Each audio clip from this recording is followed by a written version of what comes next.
Pemerintah Kota Palembang yang bekerja sama dengan komunitas masyarakat peduli sungai dan peduli banjir atau KPS KMPB Kota Palembang melepaskan sebanyak 9.000 bibit ikan, mulai dari bibit ikan patin dan ikan baung. Pelepasan bibit ikan ini sendiri dalam rangka melestarikan populasi ikan di Sungai Musi, di mana saat ini populasi ikan di Sungai Musi terbilang menurun, sehingga para nelayan lokal tidak lagi mendapatkan hasil yang maksimal.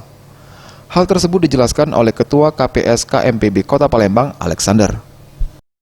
Penambahan benih ikan ini dapat berlanjut, berkesinambungan terus, karena kita tahu di Sumsel ini, di Sungai Musi ini, benih-benih ikan-ikan lain sudah pada berkurang, ikan belida, ikan. Sementara itu, Wakil Wali Kota Palembang, Fitrianti Agustinda, yang turut hadir berharap agar masyarakat tidak menangkap ikan di Sungai Musi secara sembarangan. Penangkapan ikan sendiri sudah mulai memiliki aturan, seperti tidak menggunakan racun ikan dan setrum karena dapat merusak ekosistem sungai.